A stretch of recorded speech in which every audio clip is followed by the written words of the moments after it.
everybody can be a coach. And so I did not decide to become a coach. Coaching found me. Because at that time in my work, I was starting to feel like, yeah, I need to do something. And then I saw an advert for a program, and it was asking for people to sign up to be taught how to do business online. It was for entrepreneurs. I wasn't an entrepreneur at that time. And in one of the exercises, they asked us, like, what can you teach? What is the one thing that you can teach on? And I said financial literacy for women. So I didn't start out to be a coach. Coaching found me. Welcome to Success Leaves Clues, the podcast where we interview business owners on how they built their businesses and the hard lessons they learned along the way. My name is David Wynn, and I'm a business coach and the founder of Purple Circle, where we help business owners achieve their first 6-figure, 7-figure, and 8-figure year, all without sacrificing their quality of life.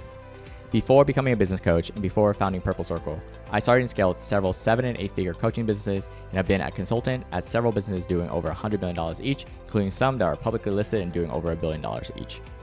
In every episode of the podcast, you're going to learn lessons that took our guests years to learn, and you'll be able to learn that in minutes. No matter if you're a new business owner or an established business owner, every episode is going to give you the clues in order to elevate your business. Welcome to Success Leaves Clues podcast. I'm Pedro, and today I'm joined by Jane Onoka, who's the founder of FinSavvy Woman, where she helps high-achieving women 40-plus move from financial overwhelm to intentional next chapter decision-making using her financial runway and clarity to freedom frameworks. She's an inclusive development finance expert, financial clarity coach, and AI consultant, drawing on more than 20 years in global development finance, including 17 years with IFC, World Bank Group, and advisory work connected to the Gates Foundation across 35 plus countries in Africa, South Asia, and the Caribbean. She's also a #1 Amazon best-selling co-author of Pivoting into Success. Welcome to the show, Jane. Thank you, Pedro. Happy to be here. Great to have you. Okay. And let's rewind a bit, because every coach has that moment where they look at their life and say, yeah, I guess this is what I'm doing now. Right, Jane? So when was that for you? So my story is interesting. So in 2022, I was 16 years into career with the same institution. And I remember sitting there and wondering to myself, was I just born to pay bills and die? And then I had a good salary, my family was great, but I could not see anything that was going to be any different in the next decade from where I was.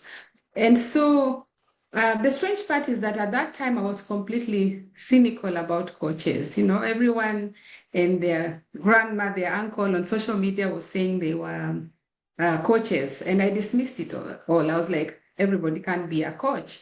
And so I did not decide to become a coach. Coaching found me.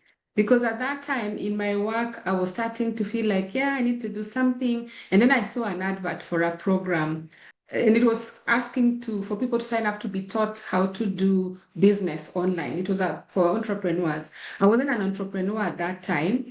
And in one of the exercises, they asked us, like, what can you teach? What is the one thing that you can teach on? And I said financial literacy for women. So I didn't start out to be a coach. Coaching found me. And it came up because I had spent 16 years in the same institution, and part of that, I was working with women entrepreneurs, and I saw them struggle to get financing. And I watched them go through training after training, but there was no capital coming through for them. And this is not to say that there was a problem in the way most institutions designed their financial products. They're not really meant for women entrepreneurs. So one of the challenges was something like collateral, asking for collateral, in order to access finance, and for them to present things like title deeds, which these women didn't have. So most institutions, their products, their processes, their systems are not really well suited for women. But I noticed something else. These women, some of them were in employment, trying to do entrepreneurship on the side, but they had a salary. But these women, they never saw their salary as an opportunity, as capital. They didn't have confidence in their own finances. They didn't have a good understanding of how to manage their finances, but also investments. They had made several investments that were ill-informed, but they couldn't just see the connection. Instead of focusing on pursuing external finances, they could use their own internal finances. And that was also coupled with my own experience. Before this, I had a good salary. I had a great salary. My husband had a great salary, but we used to fight so many times over money just because we didn't have the right money management practices and principles. It was until we had deliberately taken steps to manage our money better that we were able to see a way out. So this experience is the one that pointed me to financial literacy coaching for women because I saw a gap. I saw a gap that women really needed to understand money in order to work with it. They needed to see money as a tool that would move them forward. And that this wasn't just confined to those women entrepreneurs, people like me. There's a running joke in my country back home in Kenya that on the 25th of every month, the parking of financial institutions is full of money lenders coming to collect back from bank employees because they take so much loans from money lenders. But this wasn't even just confined to these banking institutions. I saw it even in the institution I used to work for. We used to have an in-house money lender, people with good salaries, but just didn't manage their money. So I really saw the gap. And that is why I got interested in financial literacy. But at that point, I was still employed. And the impetus to now move into financial coaching for women, it came when my family relocated to the US in 2023. I saw that because I was already starting to be very burnt out in the institution that I was working on and I needed to move to something else. So the relocation was the impetus for me to jump into financial coaching for women. And I have been coaching since then, and I love it. So I didn't set out to become a coach. Coaching found me, but I love it. Okay, interesting. So originally from Kenya, 2023, you guys moved. There's also this part of the story that really caught my attention, which is like coaching found you, right? So what Yes. I would love to understand is the shift from I'm helping people, this really feels like a calling in coaching, to, you know what? I'm building a real business around this, around coaching. And my question to you is because it's almost like an identity shift, right? It's like you weren't taking coaches very seriously and then you became one. So there's Mhm. a path there already. But my question to you is when did you realize like this is a real business? You know, was it the first paying customer? Was it when you launched your website, the first invoice? You know, can you walk us through that? Yeah, so when I started coaching women, so because my entry had been learning how to do business online and basically using social media to amplify the message.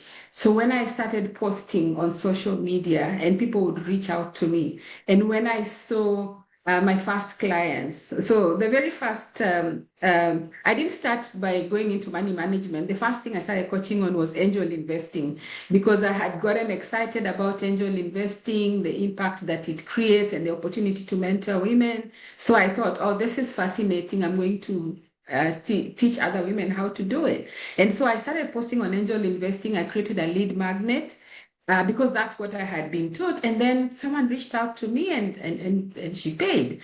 And then so I took her what angel investing is and what she could do. So I got excited about that. But I struggled a little bit with angel investing because I soon realized that I was teaching women to invest in the riskiest asset class while they hadn't even built their foundation, understood where their money was coming from. So then I was like, no, I'm going to switch back and concentrate on more financial literacy, making sure that the base was covered, that the women knew where the money was coming from. So again, I rebranded on social media and started posting about money management.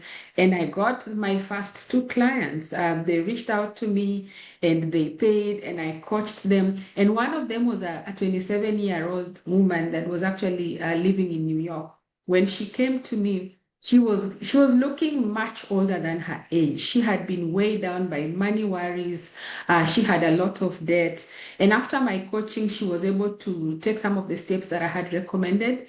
In a few months, she actually managed to improve her debt status. She changed her living situation, found a roommate just to save more money and started paying off her debt. And when I met her a few months later, her face was, you could see the change. She was literally glowing and she was excited and now started talking to me about investing because now she had money that she could save and start investing. So for me, when I saw that transformation in that young woman, and the fact that someone had actually paid me for this, that is when I saw the business opportunity. Initially, it was just thinking, okay, maybe this is something I could do. It's a passion. It's something I could teach people. But with the first paying clients, that demonstrated to me that it could be a business. Awesome. Love the story. Okay. Now, after you got rolling with your first paying clients and all that, who are the people that kept showing up? Because as we usually what happens in the coaching space in the early days, we're sometimes trying to help everyone when trying to make this work, right? But there is an evolution sometimes of Yeah, who we yeah. serve. So I would Mhm. love to understand the evolution of it, who started serving, right? And who do you serve now? Yeah, that's a very interesting question. And I think that actually the evolution happened. So when I started, I was like, I'm helping women. And the reason why I focused on women is because I felt like I've worked with women all of my life. I'm interested in empowering women. So I'll focus on women. And I felt like women mostly didn't have financial confidence or they just the skills to manage their money. And then I saw that money is usually just a symptom. It's one of the issues that need to be addressed. Sometimes there's a lot going on that money cannot be addressed in isolation. So I started seeing that the women that were coming to me were women that were a bit more of because my angle was also like I pivoted from working with a great institution, one of the world's top institutions that everybody dreams of working at. My story was that I pivoted from there into coaching. And so most of the women that were interested were women who are going through transition. So either they were in a space where they were in such an institution, such a job, or a similar kind of, they had been in corporate for a while and wanted to move into the next chapter, but they were worried about money.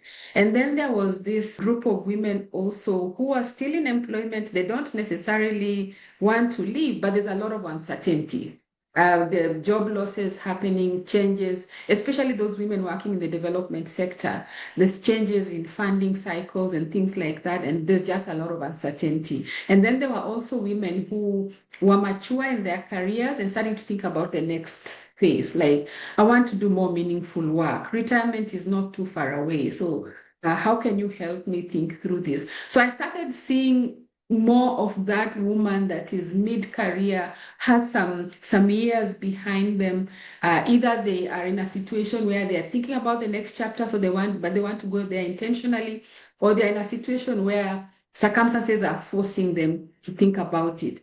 And increasingly lately, I'm also getting women that have been forced out of work just due to the many changes that have been happening, and now wondering, how do I package myself? I have this number of years and experience, and how do I package that into the next chapter? So my work has evolved from just financial clarity coaching into a package for these middle-aged women that are, I would say, pivoting careers or pivoting in life. We're undergoing through some transitions. And in fact, in March of this year, I formed a community that is called the Pivot by Fin Serving Woman. And this is a space, it's a virtual community where women get like-minded women going through the same situations, so they're able to share information, they're able to share stories, because it's difficult when you're pivoting from a career. Sometimes it's hard. Like in my case, people will be like, "Why would you leave a job at the World Bank Group?"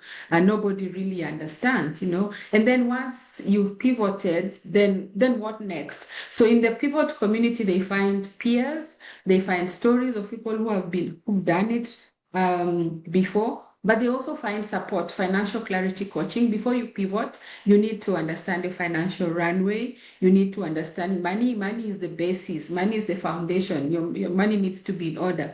And then they also find support in terms of other skills. So you're pivoting. How are you going to fit into the next chapter of your life? And one of the areas I focus on is AI skills for people who are pivoting careers. So like find coaches, consultants, providing them that the necessary skills to be able to leverage AI, because they are moving from institutions where there's systems, there's governance, into solopreneurship where you have to do everything by yourself. So how do you leverage AI? And then in the pivot community, we also look at mindset and purpose, because to pivot careers, to change what you're doing, it requires a certain mindset. You need to be very strong on your why. Why are you doing it? And of course, for some people also, they want to identify what their purpose is. So help them with a decision-making framework to identify what it is that they want to do. So I've moved from just being a financial clarity coach, and I'm thinking of the new name I should give myself, whether it should be a transition coach. Last week I was thinking about calling myself next chapter strategist. I don't know. But what I do now is financial clarity coaching is part of it, but it's bigger, helping women in transition, especially women that are 40 plus, because that's the age when it's very clear that you need to move to something else, or circumstances are also forcing you to think about the next chapter. Okay. So I'm trying to summarize a lot of different paths there.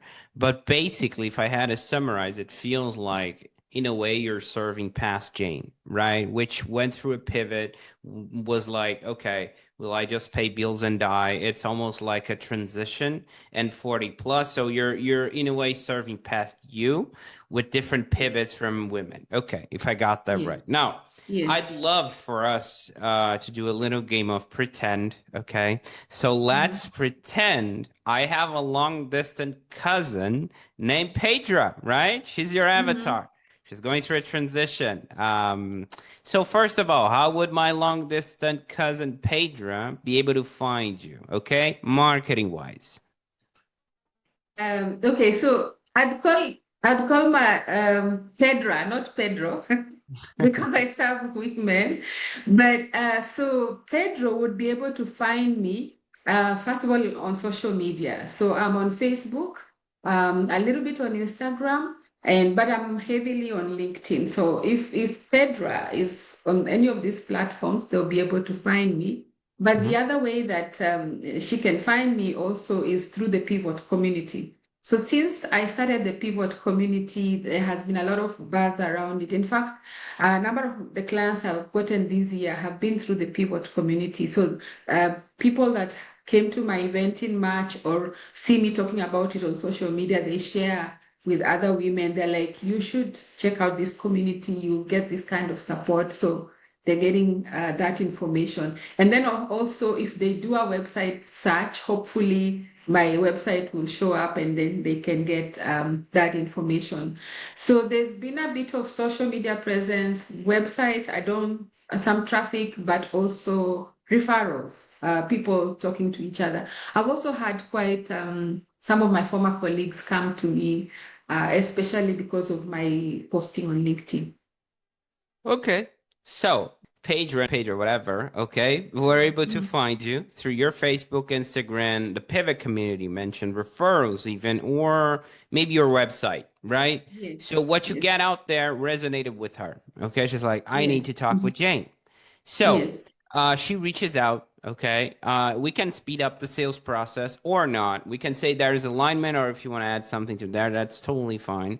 But what I Mm. would love to understand is for you to give us a quick description, a brief summary of how does it look like to work with you and the potential outcomes she can expect to working with you. Yes. So once Pedra reaches out to me via the different channels, then I usually would invite them for a brief discovery call to really understand what it is they're looking for and to see whether what I offer is well suited to their needs. Because sometimes, I'll give you an example. I recently had to let a client go off because what she wanted, she was interested. She's really in my avatar, my ICP, the person the client that I'm targeting, but what she wanted was just a part of what I'm offering. She said, only want to learn about the stock market. And I was like, my offer goes far beyond the stock market. I start with the foundation, and she wasn't willing for us to look at the foundation. So I let her go. So in the discovery call, that's where we get to clarify whether what they're looking for is something that I can offer. Because what I have learned also is that while my coaching is just starting 3 years in, I want it to grow, I want revenue. What I want most is for people to get transformation. So if what they're looking for is not something that I can offer, then I will let them know. Or sometimes it's just that also that I think chemistry between a coach and a client, because or even just someone willing to align, to do the basics for that coaching to happen. So, for example, if someone is not even willing to be coming on Zoom calls, to be available for Zoom calls, to use a laptop because I need to demonstrate things, I think that would be a challenge. So it's usually just to find out that we are aligned in terms of I'm able to provide what they're looking for, I have clarity on the objectives, and then they have clarity on what is required to make this happen. And so from the discovery call, and then if they say, and so I give them the details, they ask the questions, I give them the details. And if they say yes, then I'll move on to the onboarding call. So we have agreed to move forward.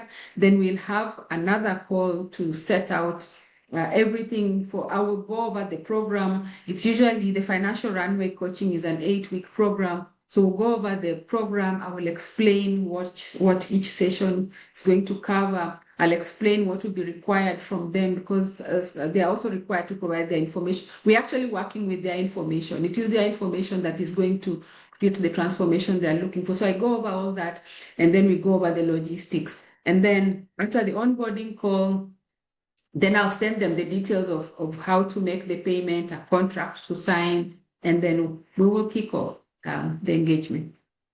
Okay, awesome.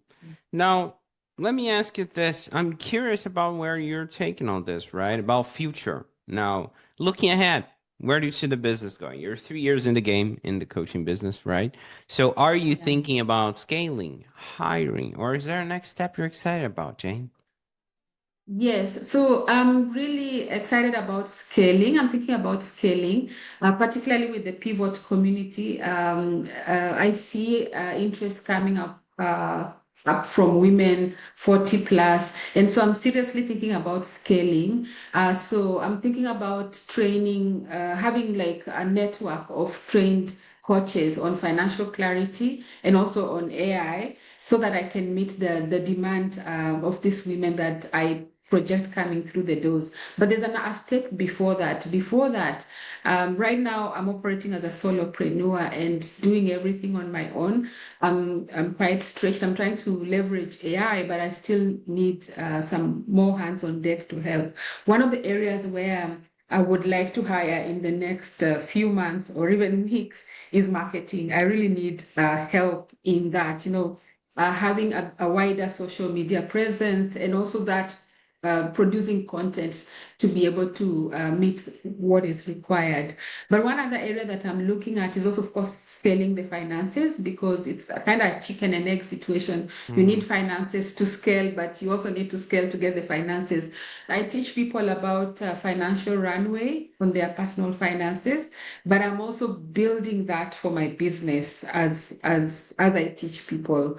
So specifically for the business, I would also like the business to be in a place where I have enough reserves to cover for 2 years were there to be a slump in business. So the three things I'm focusing on is, first of all, growing the pivot community to make it wider, global, have more women coming through the doors. I want to have a network of coaches and consultants, providing services to these women and even experts, because part of what we do in the pivot community is to bring experts to speak on different topics that affect women in middle age. And it's not just money and skills. We even talk about things like perimenopause and menopause, which are subjects that affect these women and their performance in the workplace, and nobody really gives it serious attention. So we bring experts to talk about different things, things like women in the C-suite and the mental challenges that they go through. So we bring experts to talk about this. So I want to build that network of experts as well. I want the pivot community to be the first thing that a woman 40 plus thinks about when they think about transition, when they think about moving to the next phase.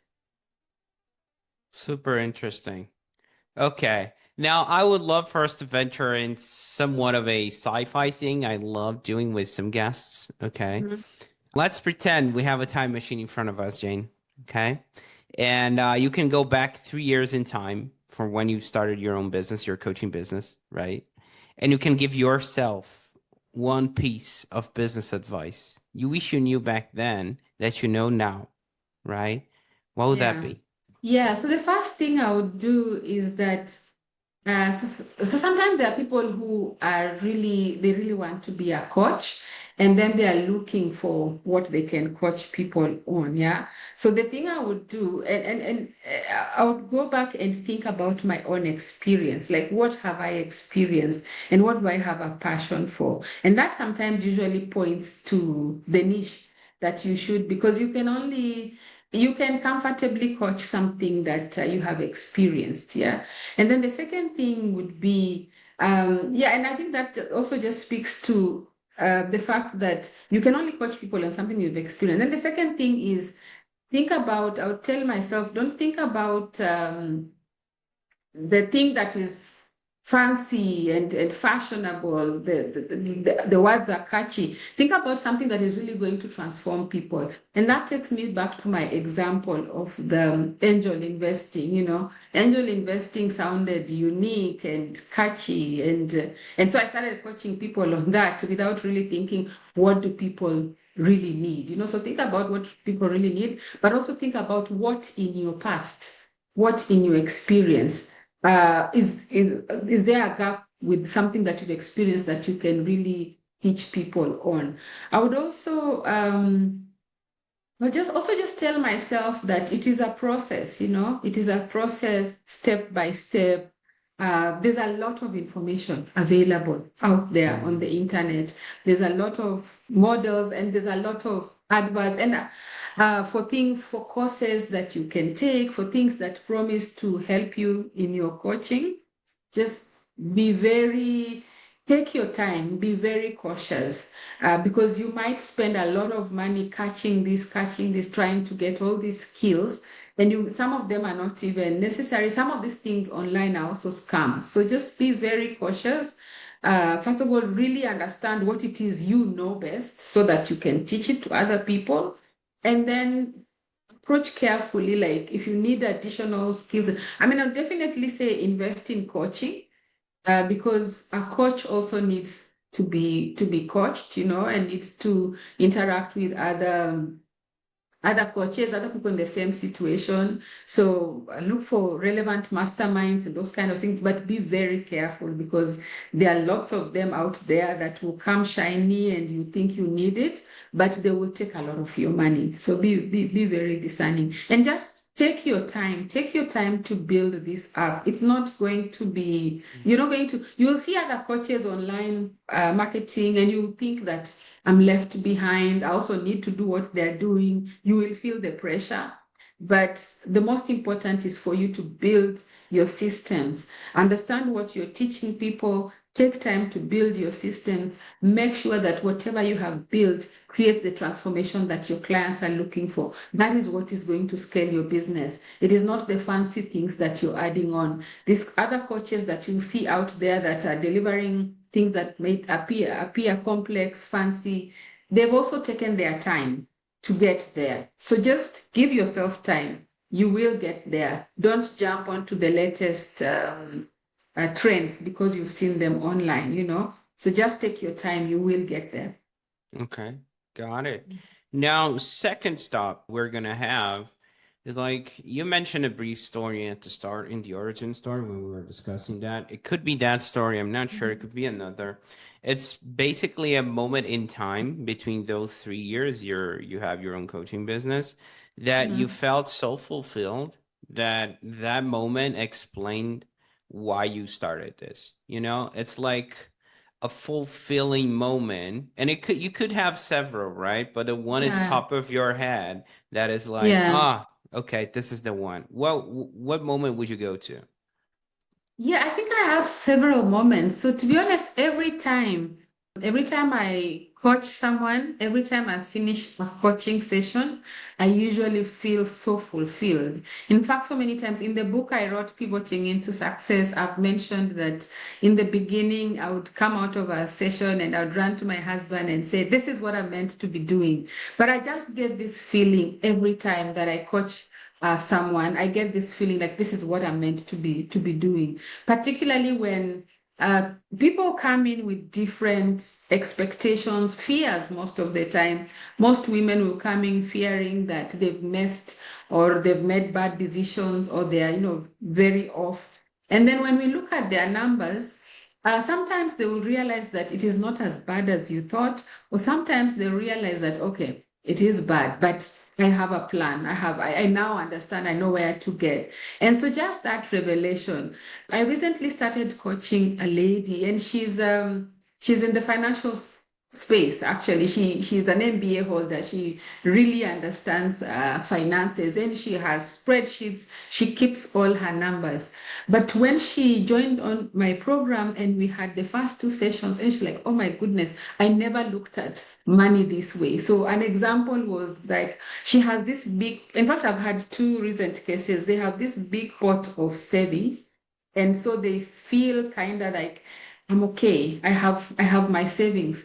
But once they go through my coaching and I tell them each dollar that you earn, each dollar that you have needs to have a job. So once we go through that and they allocate this money to the goals that they have, the things that they need to do, they realize I was so mistaken, I don't have a lot of money. I mean, the money I have is spoken for. So I need to be careful. I need to plan what I need to do. So just helping them to see things from a different perspective, to get that revelation, it's a great thing. And for me, one of the biggest and I talked about it before, was this girl. You should have seen her when she first came to me. She was looking really downtrodden, and I actually thought she was sick. But a few months later, she was bright and she was happy. And I think that just, yeah, it really, when I see the transformation, when people can tell me, another client came to me and she was totally feeling burnt out. And in fact, she had wanted to quit her job in December. But then she started the coaching in January. And then after the coaching, she told me that it was quite humbling and it revealed a lot to her. So right now she realized that she could not leave immediately, but she has a plan. So in fact, she now looks at her job better, because now the job has a purpose. The job is fueling her plan to leave. So just when people see that clarity, the revelation that their numbers are telling them, when you're just sitting on your own, you have your spreadsheets and I always say that for most people that, especially who are salaried, there are two numbers that lie.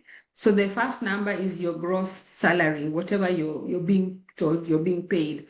If it's a six figure, you're like, oh my God, I'm a six figure earner. And if that sticks in your head and you never unpack it, that is going to mislead you for the rest of your life. And the other number that lies is the savings, like how much your bank balances. That can also lie to you. You can think that you have a lot of money to do things. So things like going on holiday, the savings account has money, you book your tickets. But you haven't allocated that money to goals. So maybe you might have a goal of, oh, I want to achieve financial freedom. But if you're not allocating money towards financial freedom, you'll never get there. So just helping my clients, look at their numbers and realize where they could make changes for the betterment of their life, that really keeps me happy. Oh, nice. Love that, Jane. Now, if someone listening wants to connect with you, follow your work, and we're going to have all the links in the description, but where can people find you best and connect with you, Jane? I think the best place is LinkedIn. I'm always on LinkedIn. Just search with my name, Jane Onoka. I'm also on Facebook, also as Onoka Jane on Facebook. I'm also on Instagram as Onoka Jane. And also my website, www.finsavvywoman.com. Okay. You know, Yeah. there were a few moments from this chat that I feel the urge to highlight. Okay. Mm-hmm. First of all, we were talking about the origin story, and you were like, "Will I just pay bills and die?" You know, there is Mm-hmm. more to it. Love that part. I love the fact how honest you were about the coaching industry, that you were so kind of cynical to it because everyone was a coach, and you were like, "Yeah, it really doesn't work like that." But then you were exposed, and you started learning a little bit more about coaching, and that's Mm-hmm. something that you do today. Another part was the physical change in one of your clients, right?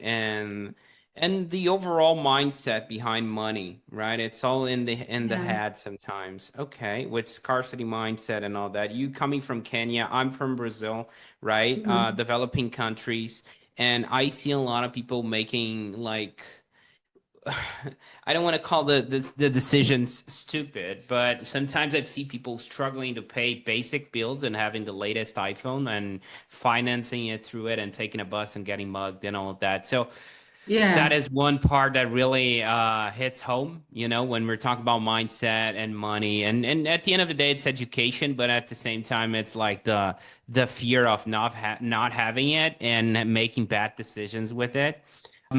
Also, when we were talking about you told me something like, why would people asking you, why would you leave a high paying job? Right? That Yeah. brings me back to one of Jim Carrey's quotes. I really like that quote. I'm gonna butcher it. I don't have it like word for word, but it's something like this. He's a famous celebrity actor, right? And he says something like, I wish everyone experienced this that I'm having so they realize that's not the answer, right? Yes. Having the Yes. money, having the success, not necessarily is the answer. So I really like that. Yeah. Also, I think last but not least is the expats talking about different things in your community, right? And Mm-hmm. how everything impacts performance, right? That shows me in a way your own evolution from financial clarity and calling it sometimes money a symptom right now, and now coaching the whole person so that's a classic coach move, which is going back to the root cause, right? So Yeah. you're digging deep and you're understanding that the mindset and what people are doing are just symptoms from habits or from fears or whatever they're Yeah. they're calling it. But money is not necessarily the thing to fix. There is something deep around Yeah. there. Okay. Yes. Now, Exactly. this is just my long-winded way of saying that I appreciate you, okay, and what you do, and I appreciate you being here and sharing so openly today. It was great having you on, Jane. Thank you, Pedro. I enjoyed the session. Yeah. I love what I'm doing. I love coaching. I was a cynic, but now I am sold. And coaching is something that one of the things I forgot to mention is that my husband and I actually had to take a financial coaching program to understand money. So now I am sold and I do take coaches myself. So yeah, thank you for that opportunity. Yeah. That's it for this episode. This episode, as well as this podcast, was brought to you by Purple Circle, where we help business owners elevate their business to 6, 7, and 8-figure years, all without burning out. If you're looking to grow your business, as well as get the time freedom that you are looking for, visit us at joinpurplecircle.com and see what we can do to help you and your business.